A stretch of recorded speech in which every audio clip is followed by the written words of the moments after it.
Now income. Income here means revenue minus expense. What do you mean by revenue? Revenue here means amount received by selling the goods. जिस चीज़ में आप deal करते हैं उसको cell करने के बाद जो भी आपको अमाउंट रिसीव होगा that is to be known as revenue. But मैंने आपको रूल बताया था कि हम इसे अकाउंट्स में किस टर्म से लिखेंगे, सेल्स अकाउंट के नेम से. क्लियर. एक्सपेंस. एक्सपेंस भी मैं लास्ट वीडियो में डिस्कस कर चुकी हूँ कि amount incurred on producing the goods, और अकाउंट्स की लैंग्वेज में उसे हम जो टर्म देते हैं that is to be known as cost of goods sold. Means raw material को फिनिश गुड्स में कन्वर्ट करने के लिए जो भी एक्सपेंसेस होते हैं that is to be known as expenses. Clear बेटा. तो अब हमने जितना भी सेल किया है उसके अंदर से सिर्फ हम क्या करेंगे, प्रोडक्शन जो है, प्रोडक्शन करते टाइम जो हमारे एक्सपेंसेस हुए हैं उन्हें माइनस कर देंगे. ठीक है. Then that expenses is to be known as direct expense. अगर मैं डायरेक्ट एक्सपेंसेस को माइनस कर दूंगी then whatever the amount left that is to be known as income. That is to be known as income. Now the profit. Profit here means revenue minus all expenses. मैंने क्या किया, revenue में से, revenue means same over here amount receive by selling the goods, direct expenses, indirect expenses दोनों को minus किया है. Indirect expenses क्या होते हैं? देखिए डायरेक्ट तो मैंने अभी बताया कि गुड्स को मैन्युफैक्चर करते टाइम जो भी हमारे एक्सपेंसेस होते हैं that is to be known as direct expenses.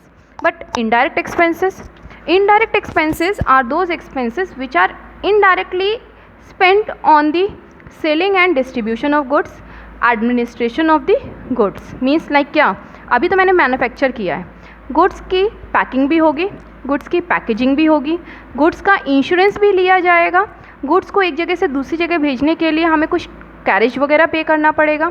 The person who is selling that goods naturally उसे भी पेमेंट करना है सैलरी के फॉर्म में. जहाँ पे आपका गोडाउन बना हुआ है उस ऑफिस के आपके बहुत सारे एक्सपेंसेस होंगे that is to be known as indirect. Means वो गुड्स की मैन्युफैक्चर से रिलेटेड नहीं है बट क्या है, फिर भी हम गुड्स के ऊपर स्पेंड करते हैं, that is to be known as indirect expenses. आप एडवर्टीजमेंट कर रहे हैं गुड्स का, that is also one of the indirect expense. Clear बेटा. सो रेवेन्यू में से हम दोनों एक्सपेंसेस माइनस कर देते हैं, प्रोडक्शन वाले एक्सपेंसेस और उसे सेल और एडमिनिस्ट्रेशन वाले, sale, distribution, office and administration expenses, सारे एक्सपेंसेस माइनस करने के बाद जो हमारे पास अमाउंट रहता है that is to be known as profit. Clear. अब प्रॉफिट को हम 2 पार्ट्स में डिवाइड करते हैं, gross profit and net profit. Gross profit and net profit.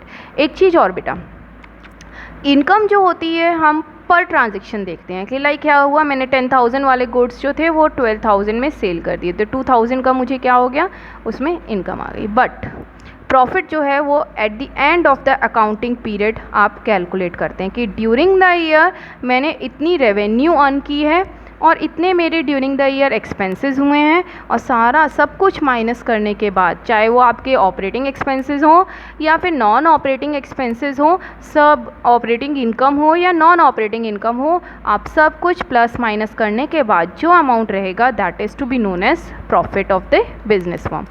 This profit is to be shown to the outsiders.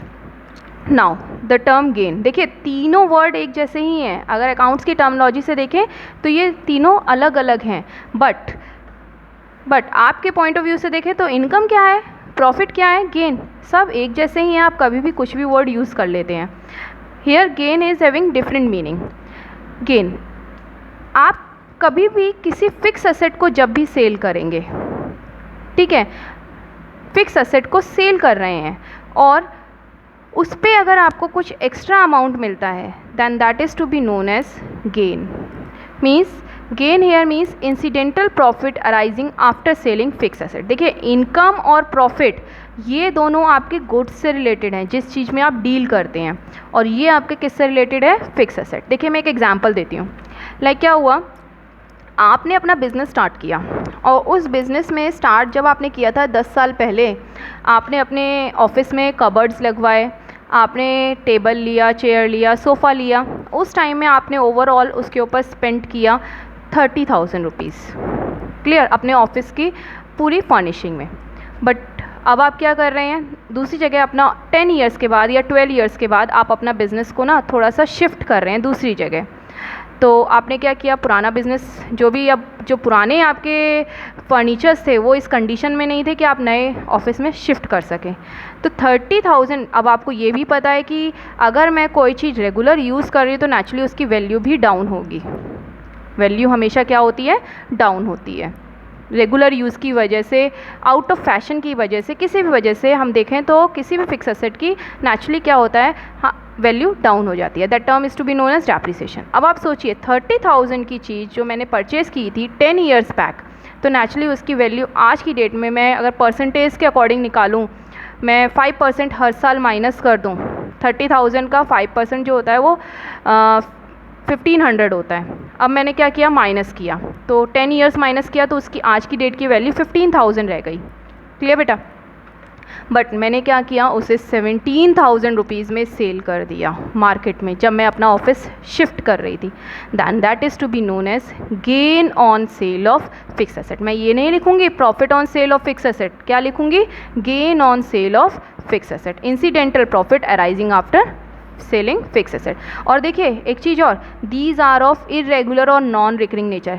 ऐसा क्यों बोला, क्योंकि मैंने तो 10 साल के बाद चेंज किया, मैं डेली बेसिस पे तो नहीं चेंज कर रही ना, इसीलिए इसे हम क्या कहेंगे, इरेगुलर है और नॉन रिकरिंग इन नेचर।